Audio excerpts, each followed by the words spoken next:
Hello and welcome to Friday's Not Today with me, Emma Caldwell. Nearly the weekend, but before we get there, here's what's on the show today. First, we've been to a Nottingham refugee charity, fearing for its users after announcing it'll close by Christmas.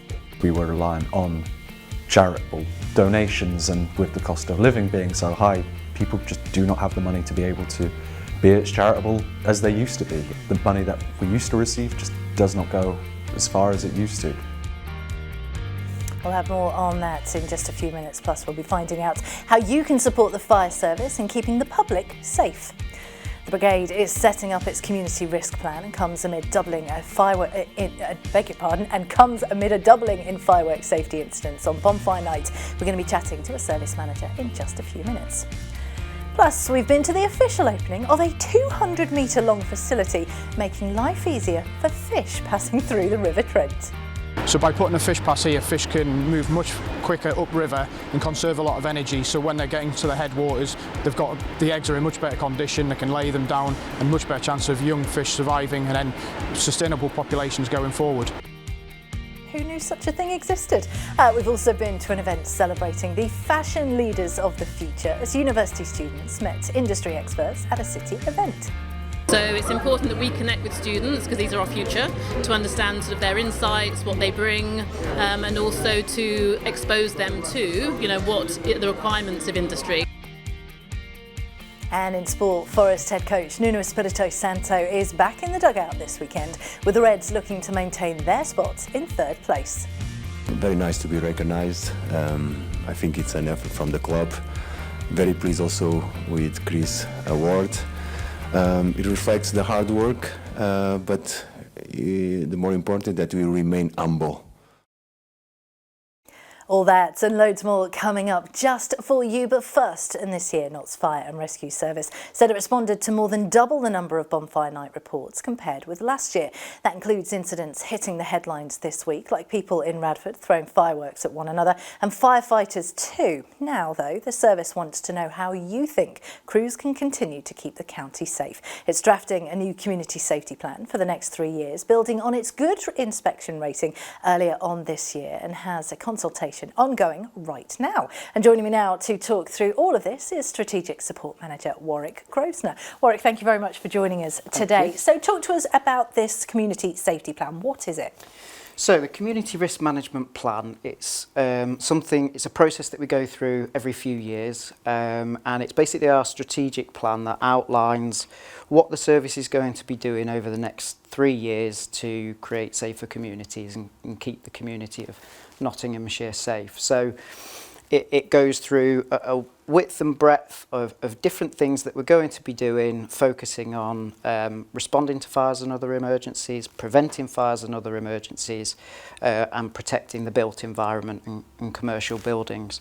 So it really outlines how we're going to allocate our resources to be able to do that, and the risks that we know about in Nottinghamshire, as well as the risks that we foresee either growing or coming on the horizon, so that we can set up the service to continue that good work, build on that good HMI inspection result, and become an outstanding service in the future. So it really focuses on those statutory duties of prevention, protection and response, but also outlines within the service how we're going to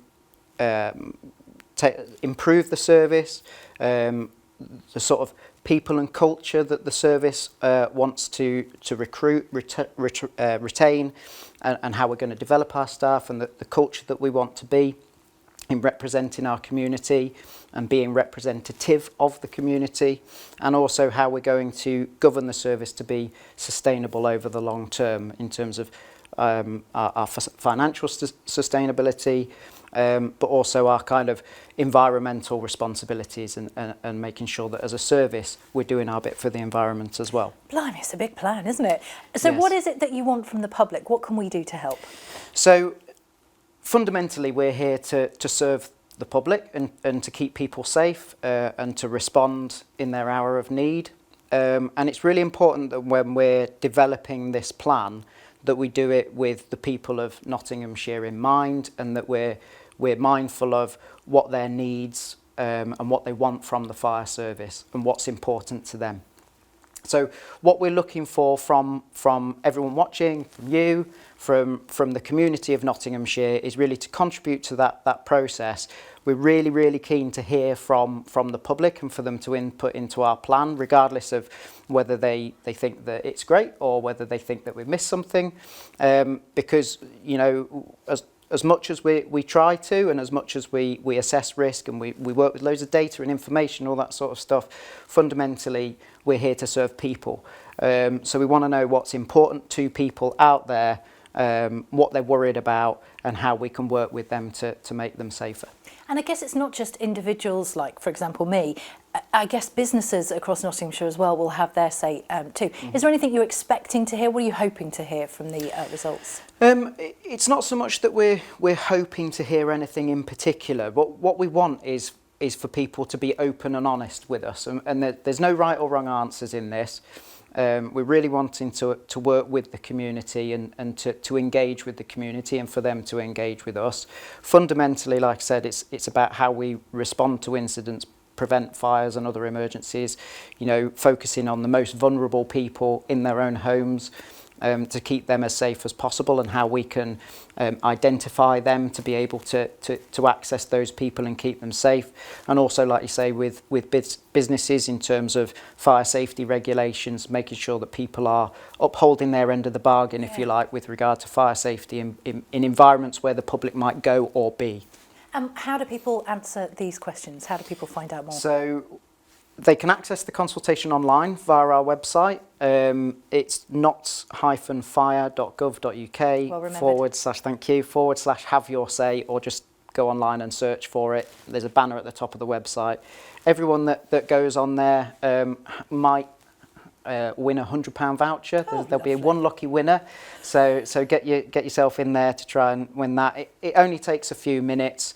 Obviously, the plan itself is on there, with all the stuff that I've talked about in, so you can learn a bit more about it. And of course, we've been reporting on the events going on over Bonfire Night. What would you say the fire services safety advice is for bonfires and fireworks over the next few months? Yeah, so, I mean, obviously, you know, bonfires, fireworks, they're a lot of fun, but there's a lot of risk that comes with them as well. So a lot of it is down to being aware of that and mindful of it when you're setting up for your fireworks display at your home or whatever. So it's things like, if you are going to have a bonfire, you can let us know that you're going to have one via our control room. If you go on our website or social media channels, you'll be able to see how to do that.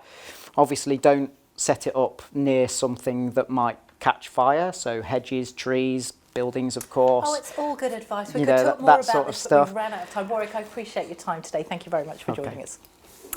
Right, moving on now, and over the past few weeks on the show, we have been discussing how the housing crisis is seeing large waits for social homes and growing numbers of people ending up on the streets. Well, this isn't just affecting British citizens, but also refugees and asylum seekers too. They're facing their own challenges because they need designated status to be able to receive government help. And recently, one of their last local hopes, the Nottingham's Amarthea Trust, has announced it'll be closing by Christmas due to funding. And as Katerina Sabadash reports, this could leave more than 30 people without a roof over their heads. For more than 17 years, the Nottingham Amarthea Trust has served as a safety net for refugees and asylum seekers in the city. The charity has been providing food, clothes and a safe, warm place to live for those who haven't yet been given settler status by the government. However, the trust announced it will be closed by Christmas due to a lack of funding. This means its 5 housing properties will have to shut their doors. Joe Harvey, one of the organization's 2 remaining employees, said the cost of living crisis impacted the main investors of the charity. We were reliant on charitable donations, and with the cost of living being so high, people just do not have the money to be able to be as charitable as they used to be. And with the cost of energy and gas, electric, everything else, the money that we used to receive just does not go as far as it used to. You know, I feel awful for the people that we're housing, that we're no longer going to be able to help them, because these people have been through so much. And what I've found is I've seen such strength and resilience in the human spirit from these people that have already gone through horrific things that I couldn't even imagine. But for those seeking shelter, time is their biggest enemy. It can take years of waiting for approval to be given settler status. During this period, they are not allowed to work or receive financial benefits, which makes it impossible to afford housing. And from experience, loads of applications are getting lost in the system. Nathaniel, who left his home country of Ethiopia 11 years ago, is one caught in the loop and is still awaiting a decision on his status. Now I have to stay with my friends, and I have to stay with other people. So I'm outside the system.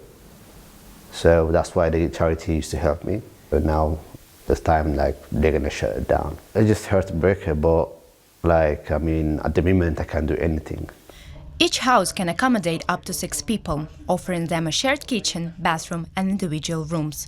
Many of the residents, like Piotr, who is originally from Poland, don't speak English.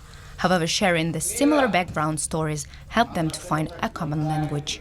But because of these institutions that I'm in right now, I'm not sleeping on the street and I have a roof on my head, he tells me. But as I said before, I want to go back to work, and to those who have helped me so far, thank you very much.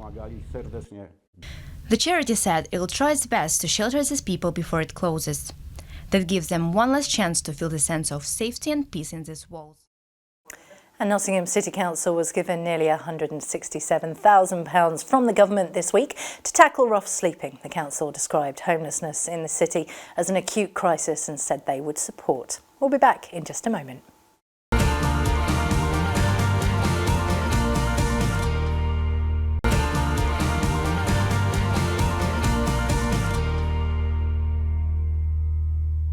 Hello, welcome back to Notts Today with me, Emma Caldwell. Happy Friday. Here's some of your news headlines today. First, police are asking for help after a sexual assault in Nottingham. The incident happened at about 7 p.m. on Saturday, October the 5th, at a venue inside the city's Corner House complex. The force said the female victim was enjoying a night out with her friends before the upsetting incident took place. They've been reviewing CCTV images and have now released the picture showing on your screens now. Anyone who can help with their inquiry should call the force on 101. Next, a man who stole 25 watches worth £130,000 from a city jeweller has been jailed. Officers were called to Cope in Upper Parliament Street just before 2 p.m. on September the 3rd after 2 people entered the store on a motorbike and used a hammer to steal items. A similar store in Long Eaton was also targeted shortly after, but they left empty-handed.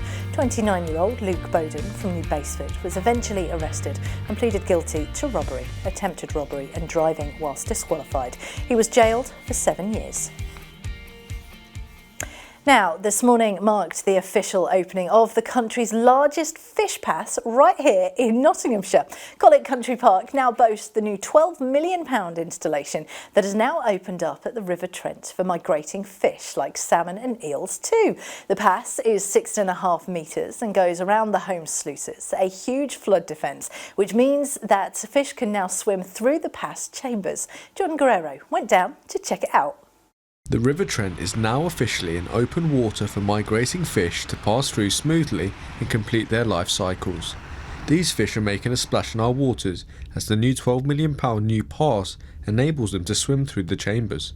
As part of a plan to enable our aquatic friends to travel across the country safely during their migrating process and ultimately to breed. Matt Buck, who's Fisheries Technical Specialist for the Environment Agency, says the river barrier here in Notts is the biggest blockage to fish migration in the country, so opening it up will have a huge positive impact.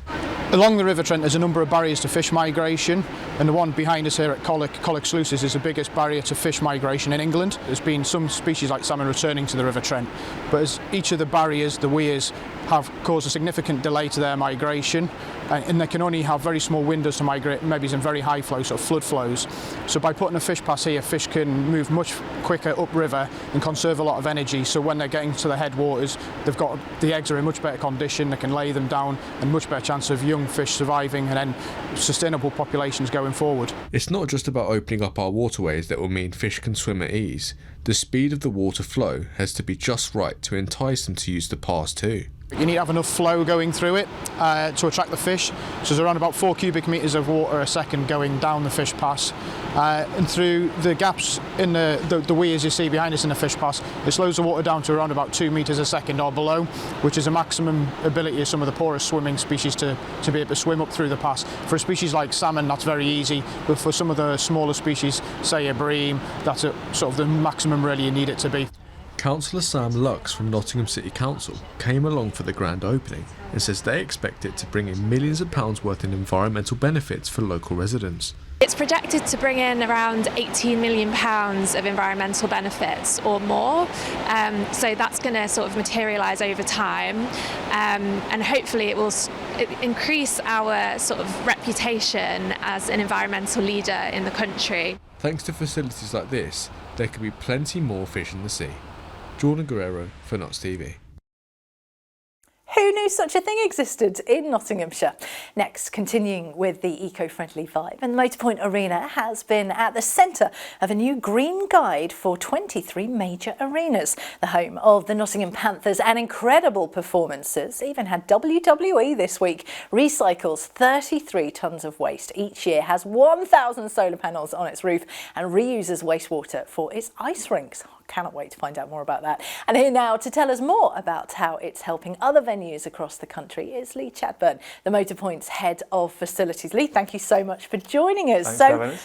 Congratulations on being such a green arena. This is fabulous. And of course, the National Arena Association released their green guide last week, which stated the Motorpoint as a good example. What is it that you guys do that is so brilliant?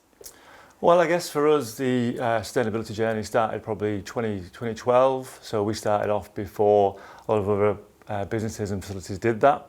So we've got a little bit of time on our hands for that, to get ahead. But also, I guess for us, it's been about the people who've been at the Motorpoint Arena, where we've grasped the nettle essentially and looked for opportunities to be able to be more sustainable. And now, of course, it's coming more into the forefront. And that has resulted in this documentation that we've very much been central to. But for us at the arena, we've, as you say, solar panels, we reuse our water. I'm just looking at this picture here. Obviously, we never get to, well, I've never seen the roof like that of the arena. And apparently, according to my notes here, 1,000 solar panels, the largest single-site installation in Nottingham. That's incredible. It is. I mean, we're a significant energy user because we're a twin pad ice rink, of course, as well as a concert venue. So it does still, enormous as it looks, and we produce 300,000 kilowatts a year for that, which would be 60 households' energy for the whole year. Wow. So it's a lot, but it still accounts for less than 8% of our total electricity that we use for the whole building. Whatever we produce, we use. So it's really sustainable. We're very lucky to get that. And as you say, it's really maximised the space. We're looking now really, which is the phase 3. So there's a big space there on that roof. That's what I'm seeing, that big space there. There is. Unfortunately, that affects the type of shows and the size of the shows we can get if we start messing with that roof. So it's a little bit trickier to do that, but it's certainly on the cards to expand that even further.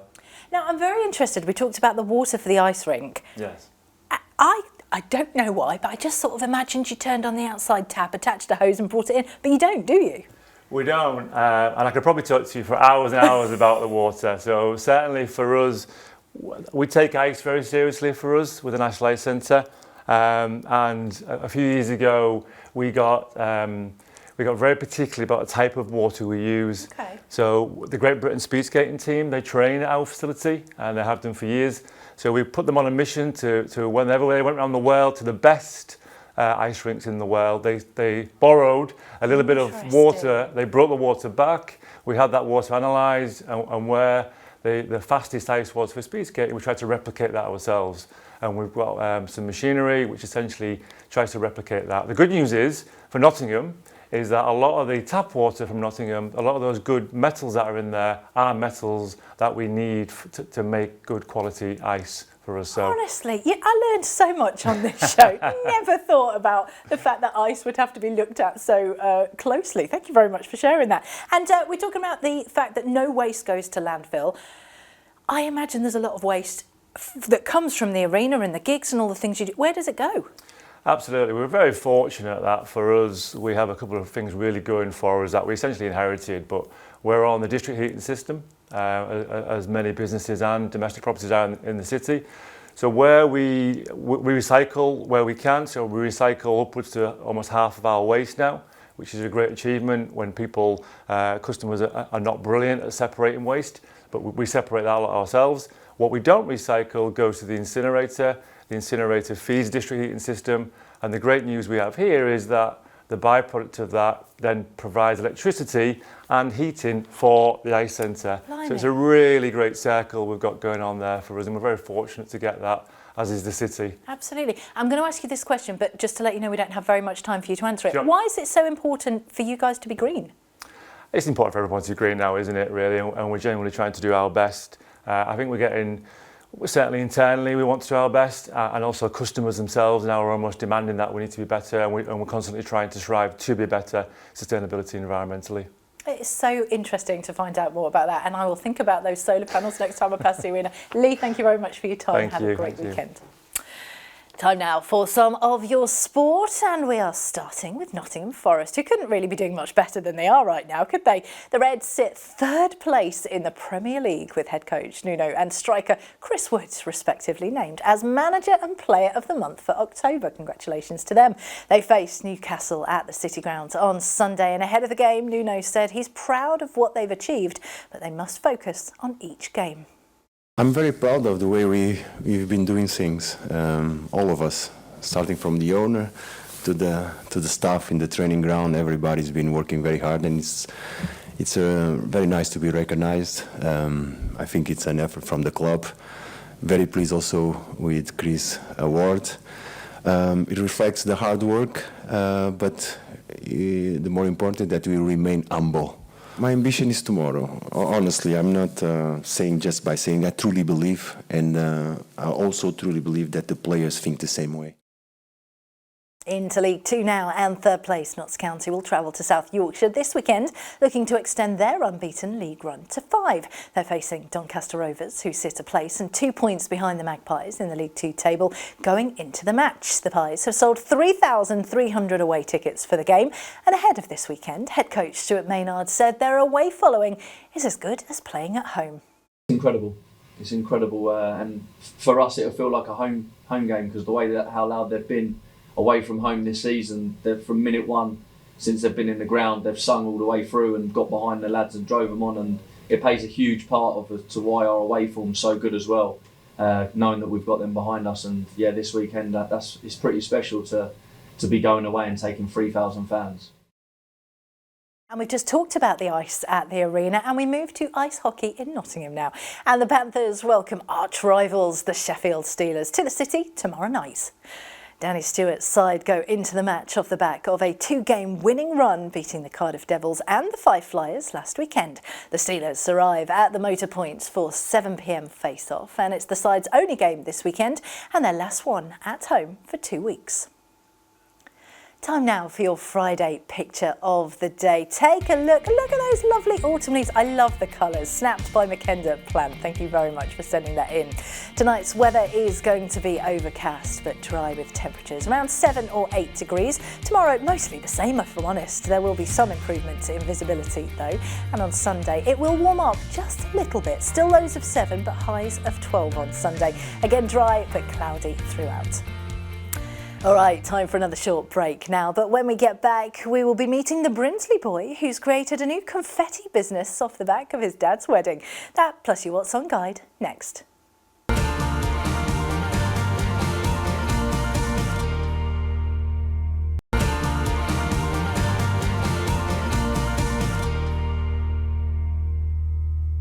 Hello, welcome back to Friday's show with me, Emma Caldwell. I hope you're well today. Here's what's happening in Notts today. First, and a senior county councillor has welcomed the government's commitment to rebuilding some schools in the county.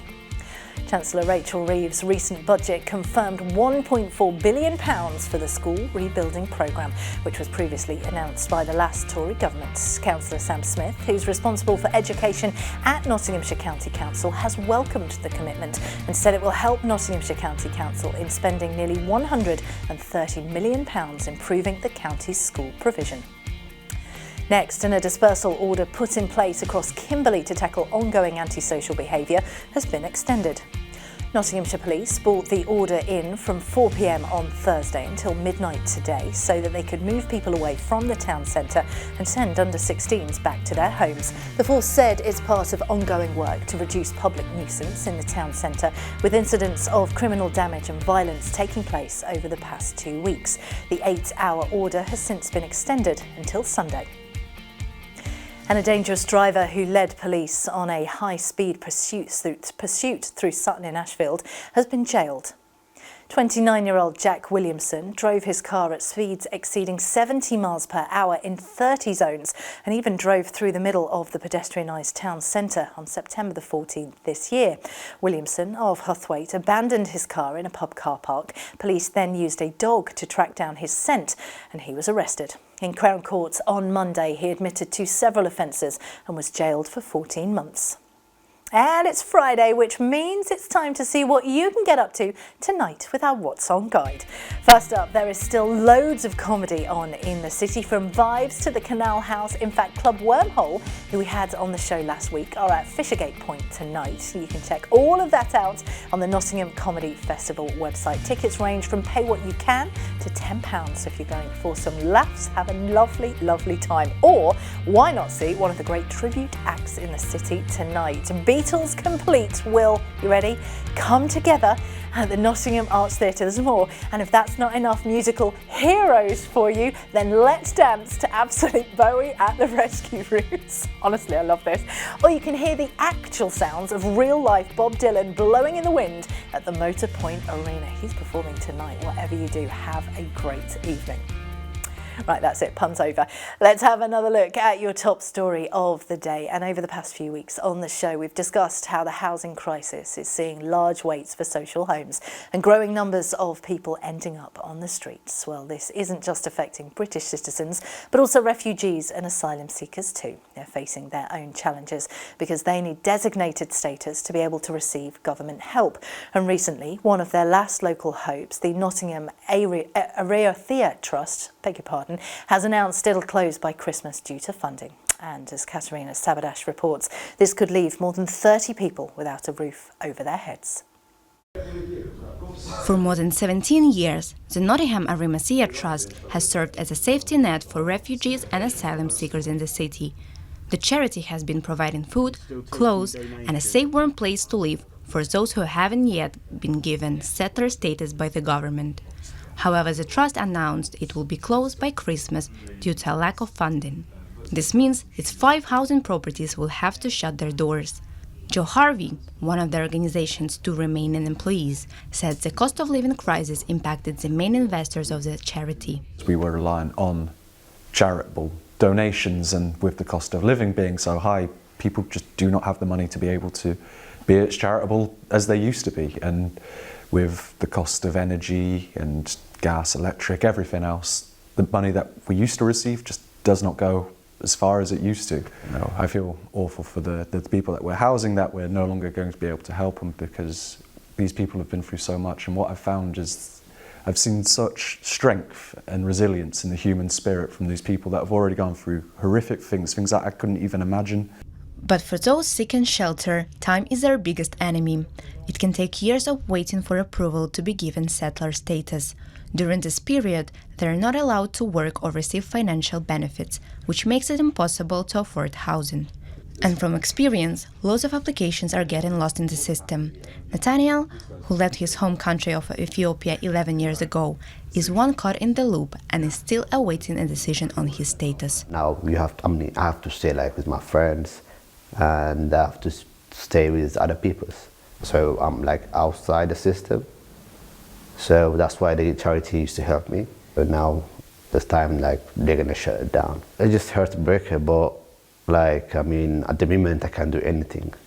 Each house can accommodate up to 6 people, offering them a shared kitchen, bathroom and individual rooms. Many of the residents, like Piotr, who is originally from Poland, don't speak English. However, sharing the similar background stories help them to find a common language. But because of these institutions that I'm in right now, I'm not sleeping on the street and I have a roof on my head, he tells me. But as I said before, I want to go back to work, and to those who have helped me so far, thank you very much. The charity said it will try its best to shelter these people before it closes. That gives them one last chance to feel the sense of safety and peace in these walls, before the red and green colors of Christmas increases the chance of a winter on the streets. Katrina Sabadash for Nots TV. And Nottingham City Council was given nearly £167,000 from the government this week to tackle rough sleeping. The council described homelessness in the city as an acute crisis and said it supports new or expanded initiatives addressing the issue. Our next guest is a budding entrepreneur from Brinsley who, after making eco-friendly confetti for his dad's wedding in August, has branched out into the business world. 6-year-old Ezra Stevens' confetti stemmed from a summer craft activity, but his fun project created leftover confetti which Dad Nathan helped him to sell online. He now has orders as far ahead as weddings next summer. This is incredible, and I'm very pleased to say Ezra and Nathan join me now. Ezra, thank you so much for coming and talking to us about this. You can see yourself on the telly as well, which is very exciting. So tell me, how did you start making confetti? It was Daddy's wedding and I made confetti for him and I liked making it, so I started making it. So the confetti's eco-confetti, which I think is brilliant. What's it made of? Flower petals. And what did you do? Punch holes or cut them up? Or sometimes we cut them up when it's big, but we peel the petals off. I love that, and the confetti presumably went down very well at Daddy's wedding. It was beautiful, wasn't it? It was amazing. So the confetti went down well, but then you realised, Nathan, there was a little bit left over. Yes. So when did you think, I know what I can do with this? What did you end up doing with it, Ezra? We made confetti with it. You made confetti, and then the leftover confetti from Daddy's wedding, what did you do with that confetti? Can you remember what Daddy did with it? No. We sold it, didn't we? Oh, yeah. And then what did you get? Money. You got money, didn't you? Now, I've got children very similar ages to you, so money is very, very exciting to get. So you got £10 from that leftover confetti, and then you made more confetti, didn't you? Yeah. So you love making confetti. And is it a process for you? Do you have to have the dried flowers brought to you and then you cut them up? How does it all work? So if they're actually wet, but then we pop them in the oven and then they're dry. That's a very sensible idea. So then you sold some more confetti and made even more money and thought, you know what, this sounds brilliant, didn't you? Yeah. So what would you sell, what would you like to use the money that you've made for? I want to get a trampoline, get a car and get a lot of toys. See, I would go trampoline, toys, then car, because let's face it, there'll be a while before you can use that car. So I would say toys coming in a close second to that. This is amazing. Are you entrepreneurial as well, Nathan, or is this something new in your family life? I think so. So I'm self-employed and I kind of, I always think of myself as a wheeler dealer. Nice. So I guess it's sort of rubbed off on Ezra and he's just found a way to make pocket money without having to do chores. He just does his confetti and earns all this money and saves it all. So it's brilliant. I love that. And I believe you've got some orders in for weddings as well. Yes. Coming up soon, you're going to make some more confetti for other people who are getting married? Yeah. When are we making it? We're going to make some more tomorrow? Yeah. Yes. Amazing. Can I see the confetti? You brought some in to show us. Can I have a little look at one? Oops. Oh, it's lovely.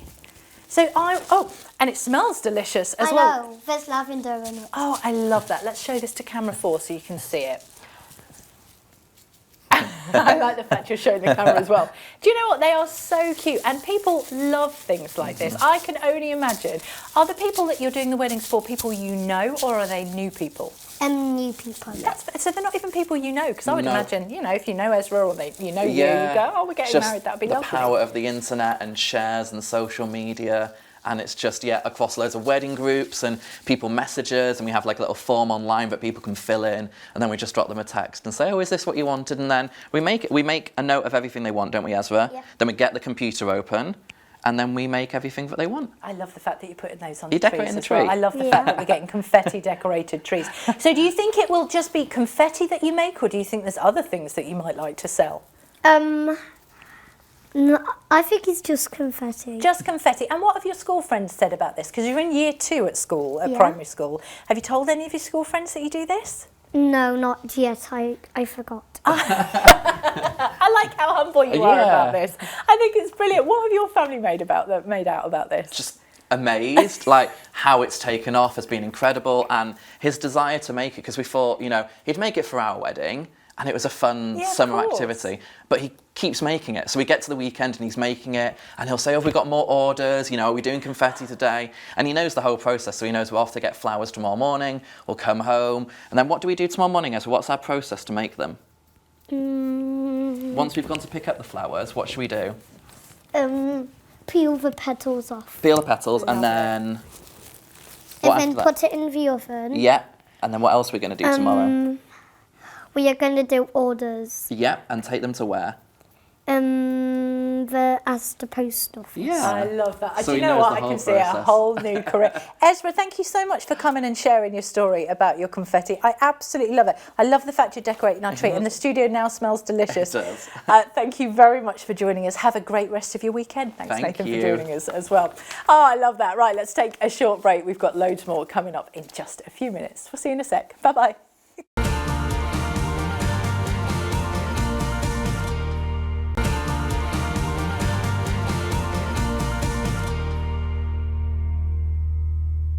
Hello, welcome back to Knots Today with me, Emma Caldwell. Here's some more of your news headlines first. And a planned waste incinerator on the Von Saw power station site may not go ahead due to the environmental impact it could have. 3 years ago, the County Council granted landowner Uniper permission to build the waste incinerator on the former power station land. However, a recent investigation has found incineration, which involves burning household waste to produce energy, could be equally as polluting as using coal. In a meeting today, council bosses said they're unsure whether the incinerator plans will go ahead on the site before the deadline of next March. Next, and details have been confirmed for Arnold's annual Christmas lights switch on. The council-run switch-on event will take place from 4:30 p.m. on Friday, November the 22nd, outside the town's AMP market. The event will include live music, performances from local schools, and even a visit from Santa himself. It's part of an improved Christmas offering in the town, which also includes a weekly Saturday Christmas market and an indoor craft fair at the nearby Arnold Methodist Church. Moving on now, and fashion leaders of the future have met industry experts in the city to celebrate the work of Nottingham Trent University students. Third-year fashion management students networked with industry leaders at an event in Nottingham's Cleaver and Wake, including people from iconic brand Paul Smith, who himself, of course, started his career right here in our city. And our reporter Marta Evora Silva was there. From freelancer to CEO, and from the UK to Japan, this was the wide umbrella from the fashion industry that met at NTU's final year red carpet event. This event brings together fashion management students and industry leaders to revolutionize the market and find budding entrepreneurs. It gives the decision makers of the future an idea of how to best break through into a fast-moving and highly competitive sector. The idea is that not only students benefit, with more than 30 leaders at the event learning what to expect from the next generation. I think it's you know, they're going to bring new skills. There are people in the room who want to develop their own brands. They've got an entrepreneurial spirit. You know, they're confident. They've got presence. They're going to be challenging. They want to. You don't want people to be yes people. You want people to have a point of view and to bring that point of view across. So it's important that we connect with students, because these are our future, to understand sort of their insights, what they bring, and also to expose them to, you know, what the requirements of industry. You know, and those requirements are changing, skills are changing, you know, AI is changing. So really important that, you know, together we evolve, so that we're, you know, satisfying our customer needs, our future customer needs, but actually providing insight to the students on the skills that they will need. Nottingham Trent University aims to be proactive in making sure that students have the skills they need, and many tutors themselves have experience in the industry. The course also encourages ambition. In Nottingham, one of the world's most famous fashion designers, Sir Paul Smith, started in the industry by opening his own shop on Beard Lane. A lot of our students want to specialise in lots of different areas. So we have students who want to open their own businesses, so they might be business founders, so we might nurture that specialism. We nurture all of those skills because our course is so broad, really nurtures and covers all of those roles within it. Third-year students will be out in the world in a few months, and this kind of event at Cleaver and Wake is just the first of many steps to their own fashion careers. Mainly networking, so it's just good to create relationships with those people in industry, because I mean, whether you connect with them on the day, you might see them in, I don't know, 5-10 years time, and then you can talk about it. And I feel like it'd be a good opportunity to actually know a bit more about the industry and an aspect that we probably haven't learnt about. You know, from a person that's been in the industry and probably committed a couple of years to the industry, I feel like it would really help me actually get a big picture on what actually I'm going into. Marta Evra Silva from Notes TV. Thanks, Marta. Now, who's that with his terrible claws, his knobbly knees and turned out toes? He even has a poisonous wart at the end of his nose. Why, it's the Gruffalo, and it's coming soon to our city. I'm very excited about this. Can you tell I've got little children? Next week, mouse, fox, owl and all the other woodland creatures will be at the Theatre Royal in musical form, and I'm very excited to say that Eloise Warboys, who plays Mouse, joins me on Zoom now. Thank you so much for joining us. Oh, honestly, my children are never impressed by who I talk to on this show, but this is impressive. Now, for people who might not have young children, remind us who or what the Gruffalo is. The Gruffalo is I suppose, mythical woodland creature that is, at the start of the story, made up by Mouse, this very courageous, cheeky character who gets confronted by seemingly scary creatures in the wood, and Mouse makes up this Gruffalo creature with, as you said, knobbly knees and turned out toes, as a guise to scare off the other creatures in the wood. Now, but I won't reveal what happens at the end. Absolutely not. Now, it's really exciting to see. Obviously, this is a really famous book, and people with children of a certain age, will be very familiar with this book. And it's really exciting to see how the story has gone from the page onto the stage. And it really works as a theatre show, doesn't it? Oh, it's fab. Yeah, I mean, we've stayed very, very loyal to the book. We understand how just how special the book is for many, many children and their families. So yeah, the book is definitely there in all of its elements, all of the famous words. We speak all of those in the show. We've just added in some musical numbers and some set and some costume, and we've fleshed out the characters a bit more to give a really lovely full hour-long performance. Oh, I love that. And tell us a little bit more about your character, Mouse, because they are very important to the story. Of course, yeah. Mouse is, I think she's quite charming in her way, even though, as you can see from that clip there, she does get pulled and pushed around a lot. She's a lot smarter than I think a lot of the creatures think she is, and she's very misunderstood. And I think she's got this great curiosity about her, and her cleverness and curiosity helps her to overcome the obstacles of some very scary creatures. She's a great character to play, and I love jumping around the stage with her. It's good fun. And I can't even imagine. Tell us a little bit more about the reaction that you get from children coming to see the show, because children love this book. Yeah. Oh, it's fantastic. It's the children are so incredible in all of our audiences. We have lots of moments in the show where the children can really interact, especially with Mouse, and they really, really go for it. They know pretty much all the lines all the time, which is great for me if I'm on stage and maybe miss the line. I can hear them shouting them out for me. But they're brilliant. They leave singing the songs. They dance along with us. There's lots of dance routines, not to spoil too much, that they can join along with. It's a really interactive show, and it really gives the kids many opportunities to join in and roar along with us. I love that. And of course, I'm imagining, because it is aimed at sort of younger children, for a lot of kids it will be the first time they've ever come into a theatre, and theatres like the Theatre Royal in Nottingham are just so beautiful and iconic. How important do you think it is for shows like this that are really specifically aimed at younger children, that they continue and carry on? Oh gosh, it's so important. I mean, it's an honour really for us, the rest of the cast, to know that we are maybe some of the first performers they've seen in a theatre.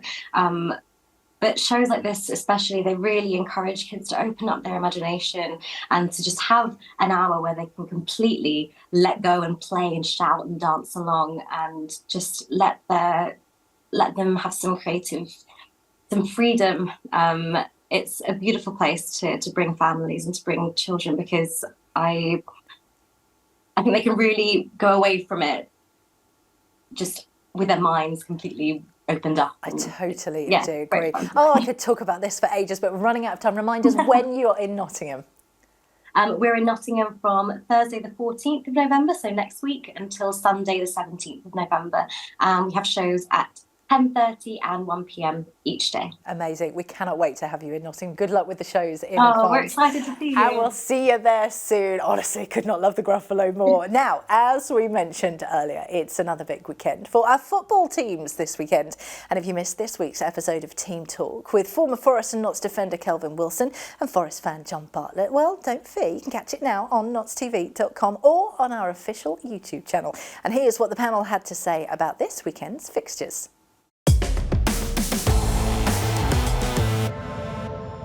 Time now for our predictions. All three of our teams are back in league action this weekend. We're going to start off Wrexham against Mansfield Town. Draw. And you take that? I'm going to go Wrexham.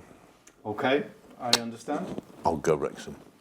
Right, so you're all pooing over Nigel Clough's birthday party there. Doncaster against Notts County on Saturday at 3 o'clock.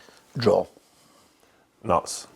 Notts have had a really good away set of results this season. Draw. Okay. Right, we're a bit negative so far today. Let's see how we go with Forest against Newcastle, Sunday 2 o'clock in the Premier League. Can Forest continue their form? Can they keep that third position? Draw. Okay. Forest. Right. Forest won't lose. Right. That means is that? Go what on, do you go say? take the Is that French. draw or Go win? on, go on. I've got to go Forest. Yeah. But And- yet again, I think it's very, very, very tight. Yeah, and you're saying a draw. Tough games for our clubs, and I'm thinking like this really. is a tough weekend. Listen, it's a tough weekend. If Mansfield and Wrexham down there is always tight games. I'm just like, and if Mansfield go down there get a win, it's unbelievable. Yeah. If they get a draw, I think that's brilliant as well. Well, it's time for our final look at your Friday picture of the day now. Mackenда Plant took this. Look at those autumn colours. Absolutely love it. Thank you for that. Weather-wise, and tonight's weather will be overcast but dry with temperatures around 7 or 8 degrees. Tomorrow, mostly the same. There will be a little improvement in visibility though. Then on Sunday, it will warm up just a tiny bit. Still lows of 7 but highs of 12. Again, dry but cloudy throughout. Right, that's the end of today's show, I'm afraid. Thanks, as always, to our brilliant guests. Got to be honest, the studio still smells of lavender. I'm back on Monday at the same time to do it all over again. But until then, from everyone in the team, have yourself a brilliant weekend, whatever it is you are doing, and we'll see you soon. I'm Emma Caldwell. Bye-bye.